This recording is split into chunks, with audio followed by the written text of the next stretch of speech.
Welcome to Commerce Media Matters, your go-to podcast for unpacking the world of commerce media.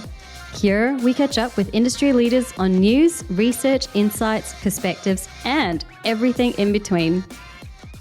Hi, I'm Nick, founder and CEO at Voodoo. Hi, I'm Paul, Director of Commercial Data and E-commerce at News Corp Australia. Nice to see you, Paul. Thanks, Nick. I can't believe we're here. 2024 wrap-up. That means we're finishing off what is a massive year. I know, we got there. In this episode, we're going to revisit some of those favourite conversations and wrap up 2024. We'll dive into the wins, the challenges, the game-changing moments that really made this year a massive turning point really in commerce media, right, Nick? Absolutely. What a huge year. So much changing, so much evolving. You know, when we started this podcast, our idea was around let's define what commerce media is. And now I feel like every conversation that I've had thus far in all four corners of the globe has been about defining what commerce media is. Mm-hmm. You know? 100%. Even recently, my team had a phone call last night with the good people at Epsilon, part of Publicis Group, and they're moving away from, referring to themselves as retail media. They said that the term we want to adopt is commerce media. So, I think it's a really interesting term and it's a really interesting space. And I think we've just seen the start of this ecosystem. So, guys, buckle up. Let's look back at the highlights and we'll also give a sneak peek of what we think's in store for 2025. So let's jump in and Nick, I think great segue. Let's really look at what commerce media means. Let's really define what we saw the ecosystem become over 2024. Yeah, I think we should start there because that's really where we kind of commenced at the start with the podcast, right? So, there was lots of conversations coming into the last couple of years and especially the start of this year, which is commerce media. What is commerce media? Is it a channel? Is it an umbrella? Is it a space? Where does retail media, does it sit outside of it? Does it sit inside it? Our good friend Quentin George at McKinsey would say, well, commerce media encompasses all. We kind of took his lead to a point. So, kudos to him. I think that commerce media really now is encompassing a lot more than just retail media. I think commerce media now is really kind of allowing labels to be put onto those networks that aren't just a grocery or a classic retailer. They're different areas of the consumer space, aren't they? Yeah, I mean, I think it's a couple of key components to the commerce media ecosystem.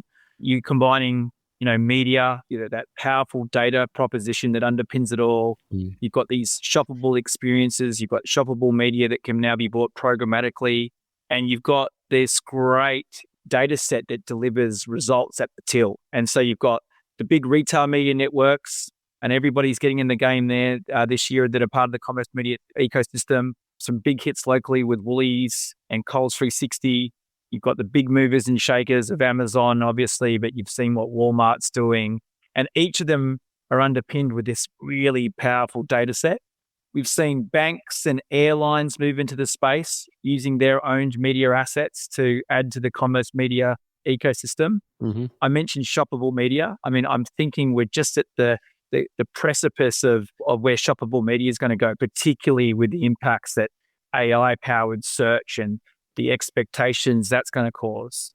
I just want to add to that in regards to, what we saw this year. I think what I saw is a lot of really exciting new companies getting out there and scaling and growing and going after a really interesting market and providing great tools to retail media networks and these new commerce media networks to allow them to leverage, their key selling point, which is that shopper data, right? It all comes back to the data, which I know you are a big lover of. We both are, but I know you particularly love your data. Fairly passionate about the data proposition, call out to Intent Connect. Yeah. Of course.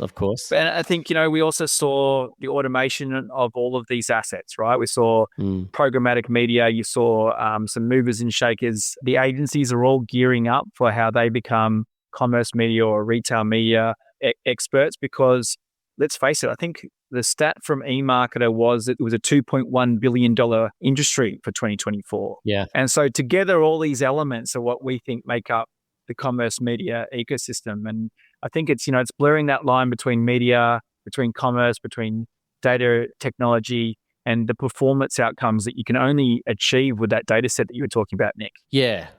Closed loop attribution, being able to like really deliver a full funnel. And I think what's really exciting about that is that you can also, or what retailers are leaning into, is the fact that they can drive a brand uplift as well, right? I know that you have really been kind of pushing that brand side of things with a lot of your work, being able, to deliver the double duty, as they say. I know we've got some, some good friends who speak about that regularly, being able to deliver on the brand metrics, which is really important, whilst delivering that performance. That's what's so exciting about retail media. That's what's so exciting about commerce media. Your dollar, your investment can work so hard for you, right?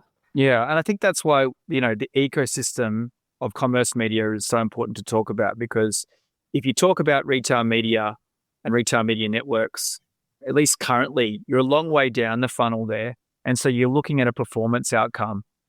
What commerce media and the whole ecosystem promises is exactly what you were talking about. It's maintaining that brand awareness and all the brand metrics piece, but also being able to deliver the results as we see the purchase funnel shorten. Oh, yeah. Now, any good ecosystem is only as good as the people within it. And, some of the people we've had on our podcast this year have been phenomenal. Looking back, Paul, Lance Eerhard, like what a phenomenal talent in the Australian market and what he's doing. Yeah, looking back, we had some great guests. And, Lance came in and told us how, commerce media has been reshaped with that blending of influencer style content.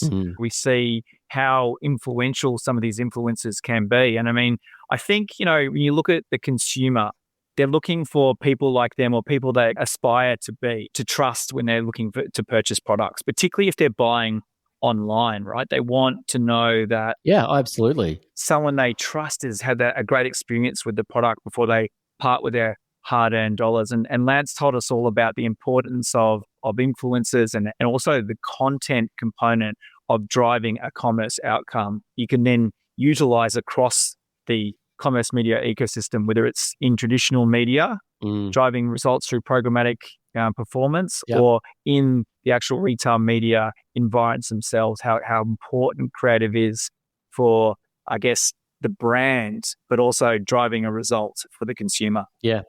And creative coupled with the power of the influencer and the trust they bring. Yep. The consumers, they've bought into a particular influencer. They feel like they're just like me. They're a mum, they're a dad, they're an uncle.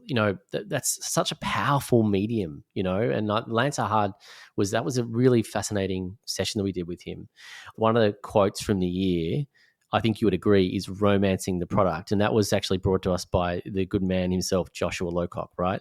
He sort of backed up a lot of what Lance was saying around, telling the compelling story and the role that content plays in delivering that to the consumer. He also talked about the automation required and the importance of first-party data. And I know he was extremely passionate about privacy. We saw some of those laws come through, probably a good start. Probably didn't go as far as some of the industry thought they might with the privacy laws here in Australia. But, I think we're going to see some of those impacts. We'll probably unpack that a little bit later. But yeah, Josh was really interested in that component of it.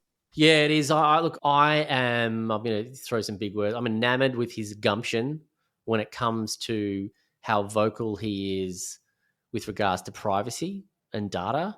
For me, he's one of the leading voices globally in this space. He's highly respected. We were really blessed to have him on because he just brings such a depth of knowledge to this space. But the romancing the product that he says, creative is still really strong, the storytelling, but doing it with honest, real, well-managed privacy and data, that's what Quad's all about. Yeah, I mean, just before we move off, Josh, so the work that Quad's doing in sort of, I guess, reshaping all that in-store media, the traditional print stuff, digital displays, and how he's moving towards automation. That's a good point. Combining all those compelling surfaces that a retailer has with, I guess, traditional digital media assets and being able to use, programmatic pipes to sort of make it a little bit easier to coordinate a holistic campaign across the entire ecosystem. And it's sort of, I guess, reducing fragmentation, which is the danger, as we've talked about before, Nick, with all these new retail media networks in particular, is that, you have to work with them each as a silo. So that was really interesting for me with Joshua and the team at Quad. What they're doing to help sort of reshape that was really interesting. And it was a pleasure to have him on board, right? Just like other guests, the man himself, Nick Smith, he's an absolute gem too. I think one of the big hits for Australia is the work that Medium Rare in particular are doing around owned media and how they're using, content to deliver results for their clients and all the retailers they're working with. He governs such incredible creative. It's the work that his team does. It stands out in the Australian market. You can always pick his work. There's just this level of polish to it and finish. And the fact that, he was able to, carve out this big, big win, which we'll get into and unpack as one of the big winners. It'll be a great segue, obviously. But the CommBank opportunity, which I know you can probably speak to more, but what a win. And kudos to Nick Smith, right? Like to be able to bring that in.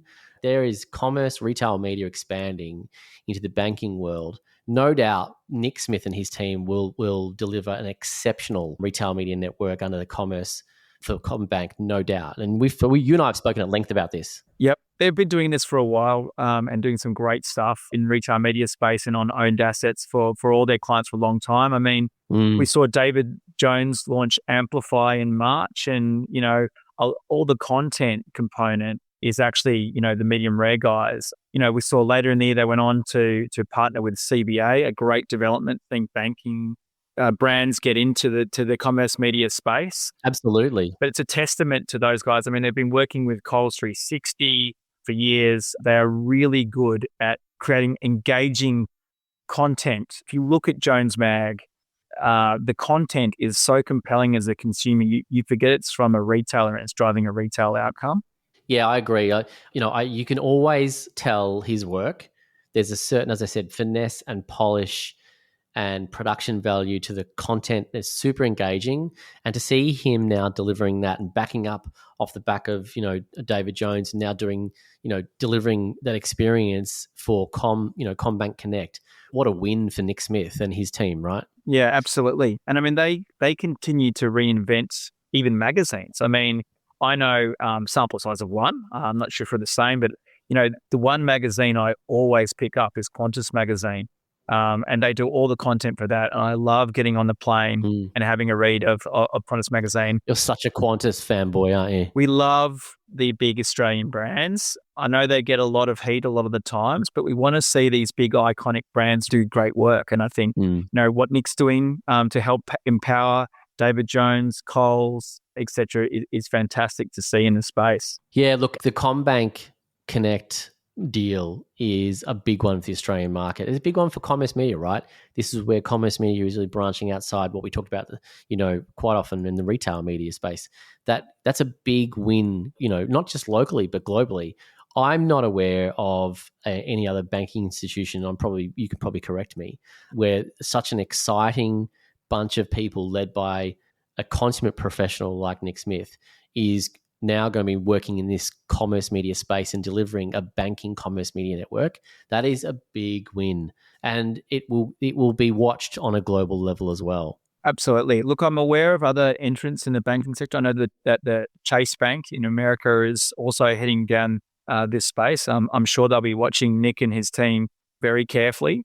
But I mean, we've seen, I guess, retail media network models be taken on by non-retailer businesses. I mentioned Qantas and the work that Medium Rare's been doing with Qantas for many years now.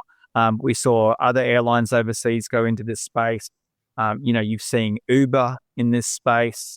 So the evolution is that, anywhere that a brand has these great assets that are engaging people with content on their assets is the opportunity to add to the ecosystem. Let's just dial back a bit and touch on the United Airlines. We were both very fortunate to go to the launch of their connective product in Cannes this year, to listen to the team there and to understand the level of complexity which they had to navigate and the level of investment that it took to connect all of those screens from every seat across every plane. I think from my notes, it was nearly a 3-year exercise.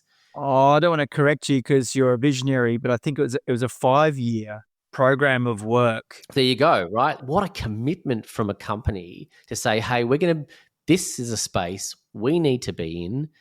The revenue there is extraordinary. We know we can deliver for our brands. We can have new partners. We're changing what we are. We're now bringing, somewhat, not completely, but we're now a publisher. We're now, in advertising.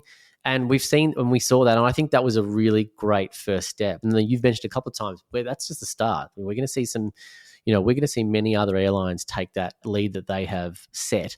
But yeah, it takes investment, it takes commitment, but what an amazing product that they have. And I was fortunate enough to fly later in the year and experience it. And it's an incredible product that they now have in market. Well, what was interesting is, we talk about the foresight that they had, I guess the patience they had to, start investing in their planes in COVID heavily to build the spaces and the canvases within their ecosystem to do this. The forward thinking and planning and bold, like, wow. Yeah, it was really bold to announce themselves as a media business and, connective media. And, again, as we've discussed around the key aspects of commerce media, underpinned by their miles data, which, as an asset on its own, I think one of the quotes was it's valued at over $40 billion, the miles business attached to United. And so that's what's powering their ability to deliver on their canvases through a commerce media strategy. And that'll be a really interesting one to watch because, they with that foresight of that investment, it's going to be hard for the others to fast follow. Yeah, it will. And I think many other companies are setting the pace as well, and case in point, the beast that is Walmart, right? Absolutely. Walmart has set the pace for quite some time. They've really put a stake in the ground with their acquisition of Vizio, saying, "Hey, we're going to control an environment. We're going to create more network offsite, and we're going to allow that inventory to open it up to existing retailers." Bang, and it's really forward thinking from Walmart. We've just seen the numbers from Walmart. I'm a bit loose with my numbers sometimes, Paul, but I think a third of their revenue is now coming from their ads business. Yeah. It's a phenomenal number when you think about it and the space that they're leading alongside Amazon, right? Those two big juggernauts are really setting the pace. There's lots that's going to happen underneath that. I think there'll still be some consolidation. I think you'll see some networks draw back, will shut, and then I think we'll move into some larger consolidation. But really looking at these two big juggernauts, they just continue to kick goals. Yeah, it's just such an exciting space. Lots of big winners. I think one of the stats from Walmart was they had 150 million Americans shop with them in any 1 week. That's right. With that sort of scale and, organized all that data into Walmart Connect, it's a no-brainer for them to sort of dominate the space with that sort of scale. We also saw some players, as interesting partnerships. You saw sort of, I guess, Best Buy and Roku team up, trying to crack the shoppable TVC, the elusive shoppable TVC. Yep. I'm not sure that we're quite there, but I feel like 2025. Yeah, I feel like the user experience just isn't there quite yet for a shoppable TVC. But I think we got a little bit more work to do. There's definitely some things happening in the background. We know that there are some plans. There's certain products that are being tested. I think we'll see some pretty interesting innovations pop up later in the year in regards to CTV because nobody's cracked it yet. No, I mean, there's a consumer need and there's a consumer... definitely. There's definitely consumer need. Consumers want it. They are interacting with QR codes. I know it's a pretty clunky experience to shove a QR code up on a TV screen, but there are results coming from it. It is. I think there's a long way to go with, getting that user experience nailed, and maybe we'll see some developments in 2025. Yep. So obviously big winners continually, as we've just talked about, Paul, but it's not all beer and Skittles, as they say. There's wins and there's things that don't work and things that we need to kind of reflect on. If we think about the wins, though, programmatic advertising and retail has found a lot of traction in 2024, a space that you're passionate about. I mean, the automation of this area is a big win. I think we've seen some, it was in the trade desk. We've seen Pubmatic. We were talking about it before with Josh Lowcock and the work that his team's doing around automating the space. And I think there's going to be some big winners there in the programmatic media space, because clients are looking to make it easy. The promise of retail media and getting close to consumer near point of purchase, etc., is amazing. But the silos it's created by having all of these different brands now and on different tech and having to deal with them all differently is tough for them to manage. So yeah, there's going to be some big winners in the programmatic space. You see Microsoft in the area trying to do some stuff there as well. I think it's an area to watch, definitely. Yeah, definitely. And I think, you're going to see some interesting, spaces in the market or players in the market kind of enter a programmatic, area, right? We think about a company like Miracle. Now Miracle has their own capability to serve ads. They've joined that space, and it's a phenomenal product. So we're going to definitely see more of that. I think something that you brought to my attention, and we talked about it quite a lot, was the opportunity for editorial content to drive shoppable experiences and transactions. And you and I were talking about Wirecutter and how lucrative that could be. And I know that News Corp's really looking at this heavily now and is doing some really interesting stuff. Evolving the affiliate into more transactable and shoppable space is really exciting, right? Oh, absolutely. I think we've talked about AI a little bit already, but I think content plays a role in driving an outcome, and editorial content in particular, because it's independent, because it has an editorial voice. When you think about someone that is writing the best looks for Vogue, that person has crafted a career in understanding what are the best looks. And so you trust as a consumer that they're going to give you the right advice. And I think, as long as it's independent and the rest of it, these pieces of editorial can really drive great commerce outcomes. Yeah. Yep. We've just come through the biggest digital retail period, or the biggest retail period on earth now. I mean, I think it's replaced the Christmas run, and that is, Black Friday, Cyber Monday, and the approach to it. Huge. It's definitely bigger than the Boxing Day, the traditional sales here in Australia. It's just flown past it, right?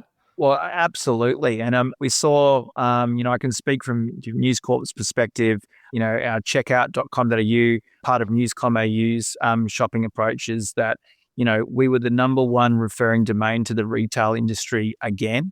We had a 142% increase in click-throughs to the articles, because people are wanting advice from experts they trust on where the best deals are, because now there's so many deals out there.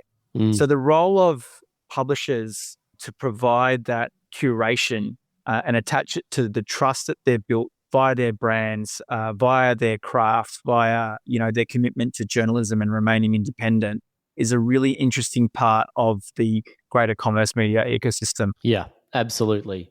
We're going to see more of this.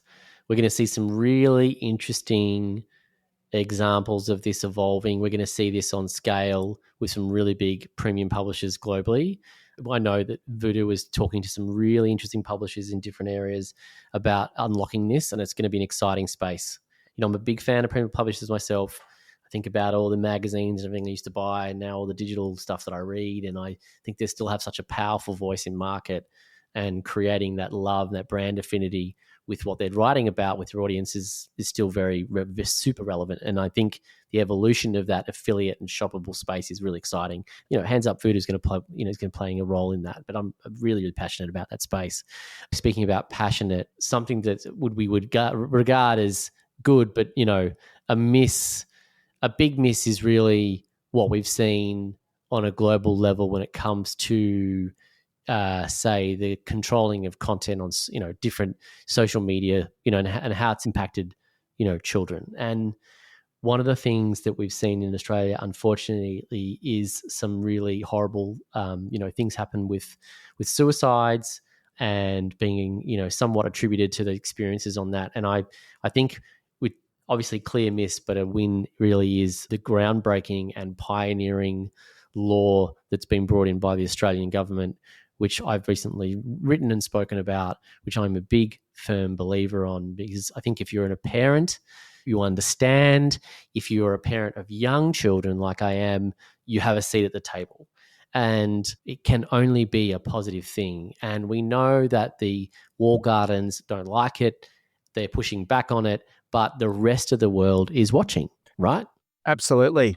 Yeah. They're watching us. Yeah. I mean, we talked about it a little bit before early in the podcast around the privacy rules and government not going as far as what we might have first expected. But what they did get right is really pushing into this space and trying to protect young children from the dangers of social media. And, Nick, both of us have young children, and, you can see the dangers of bullying. You can see all of that stuff that's happening. So I think it's tip to hat to the federal government in Australia, because like you said, all eyes from all government globally are on what happens now, how they are going to deploy this restriction to under 16s in social media. But, put my parenting hat on, it is very difficult to try and teach your kids about, correct behaviors. It's very difficult to police it. Yeah. And I think most parents in Australia will feel quite supported that there is legislation coming in and that the federal government is going to take action.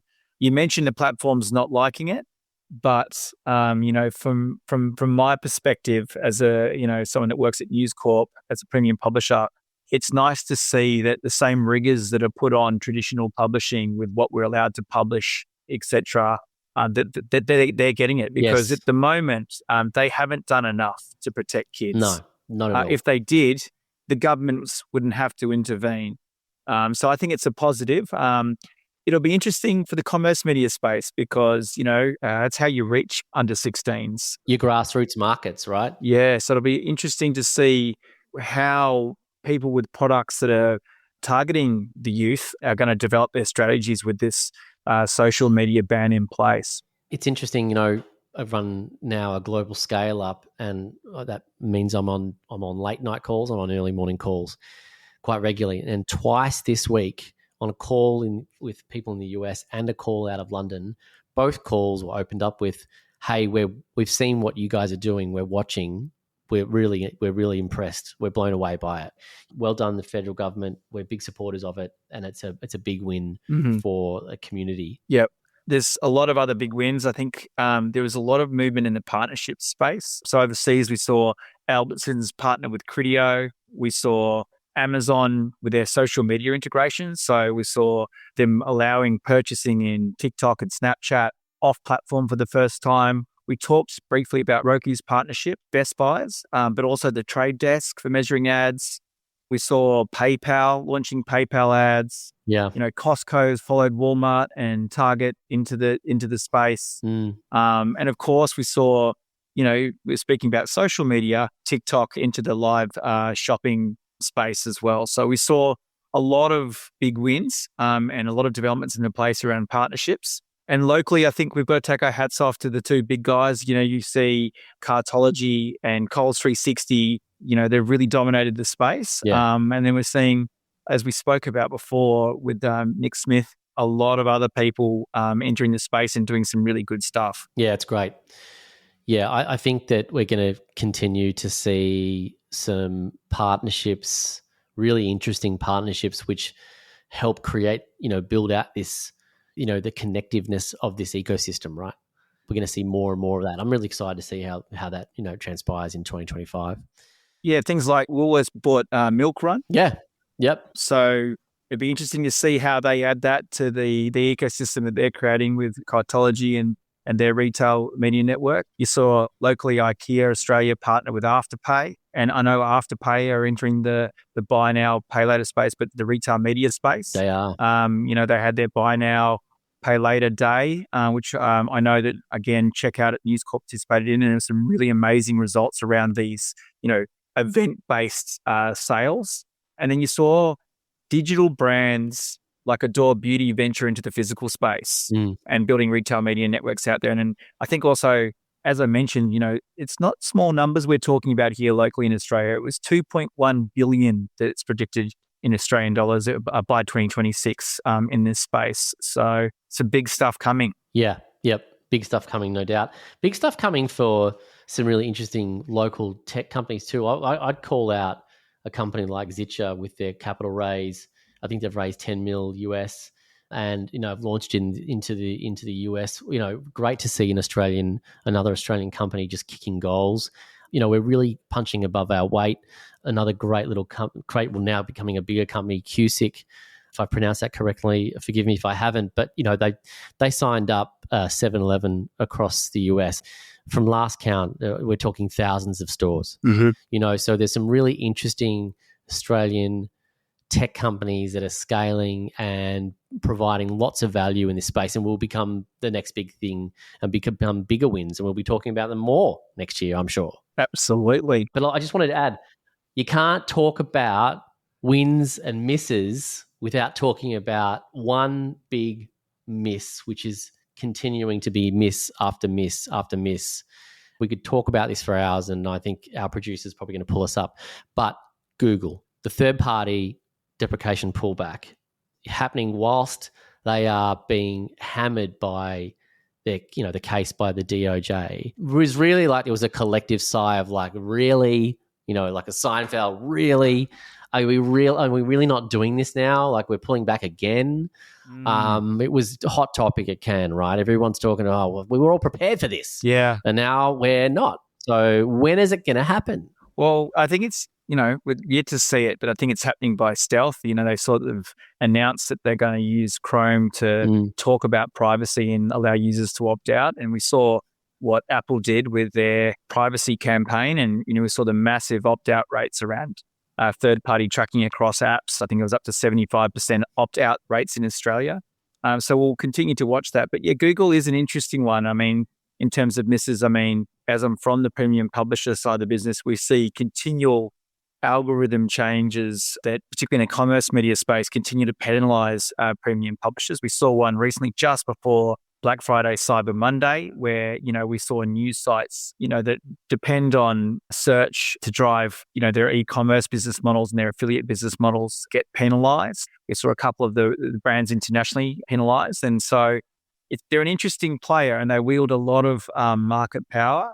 And I'm not so sure that they're always acting for the good of the entire industry.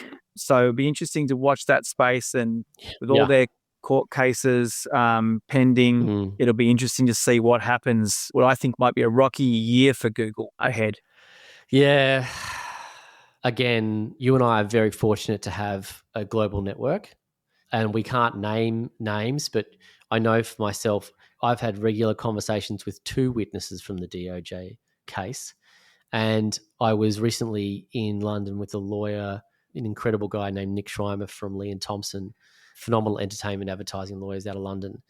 He talks fervently about what they're planning to do with Google in the EU.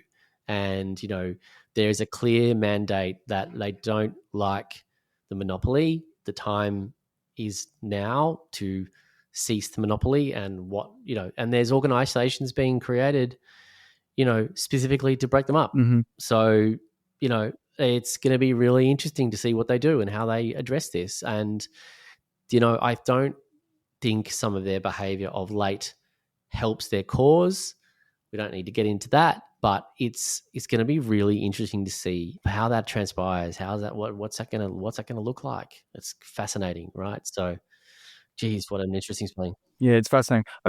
Just to give the listeners a bit of an insight, the requirements to ensure that shopping content on premium publishers' sites continue to get SEO juice have got longer and longer and longer. So you've got content producers having to do more and more longer and longer form articles to ensure they abide by all the rules that are going to continue to give them that SEO juice that they require to get that audience on their content. And then obviously then if they click out, they can earn an affiliate commission. At the same time, you've got Google launching AI snippets. Yeah. Which is, I guess, taking that long form content that premium publishers have had to produce and using AI to provide a snippet whereby the snippet is in the search result and then you click from the snippet straight out to the advertiser. So all the content that it's learned on, that comes at a cost to a publisher. It's a craft to have to write an independent article of all the pros and cons around a particular product. And the requirements getting longer and longer and longer, as I said, by Google. Yet at the other end of the spectrum, they're providing an overview snippet that you can then click, and therefore the publisher is losing that traffic and that ability to create revenue. So it's an interesting space. And as I said, it'll be an interesting year ahead for Google with all the wars on the fronts that they have. Yeah, absolutely. Now we're being wrapped up because you always talk too much. Priya's like, Paul talks too much. Got to move on. Paul talks too much. Wow. Okay. I'll take it on the chin. Yeah, I just love staring you. Is it quantity and quality, or is it just quantity? Because if it's the both, I'm okay. If it's not, then I'm the quantity and you're the quality. I don't know. We'll leave it for our listeners to decide. Look, we're fortunate to have some really great listeners. Just on the side, I think weekly someone makes a comment about, hey, I listened to that podcast. I didn't know that. What you're telling us and what you're informing us is really, really, really cool. And you're putting it all together. So we're getting some great feedback. Yeah. So if you haven't subscribed, this is your first time, subscribe. Listen more. Subscribe. Also, what I'm buoyed by is people listening. I'm really interested to have on the podcast. People are asking, hey, can I be in your podcast? And some of the people that have asked, I'm like, yeah, we'd be honored. I'm glad that we're able to do this, and I'm glad that it's resonating. And hopefully, looking forward to 2025. We think it's going to be a huge year. Yeah, I think so. Lots of developments. We've got lots of exciting guests lined up. Yep. I'm looking forward to a big 2025. We've got an amazing lineup. Matt Prohaska from Prohaska Consulting, who's just a legend. The fact that he gave his time to us, phenomenal. What about a rising star in the media space, advertising space? Hope Williams of IPG's Kinesso. She is ambitious and talented and has got a great opinion on lots of things. I think she's going to have a lot to say. It's going to be a great 2025 for our podcast. And I think commerce media, as we've talked about at the start, is becoming more and more clear around what it is and what the space is, and we're right in it. So bring it on. That's right. Enjoy the holiday period, everyone, and we'll see you in the year of commerce media 2025. Merry Christmas, Paul. Enjoy. Don't go too nuts on news. I know what you like. Bye-bye. Bye. Thank you for listening to the Commerce Media Matters podcast. If you enjoyed this episode, make sure to follow and subscribe. We're always on the pulse of the ever-changing landscape of commerce media, ready to share the newest trends, insightful perspectives, and expert opinions with you. Until then, stay curious, stay informed, and keep making media that matters.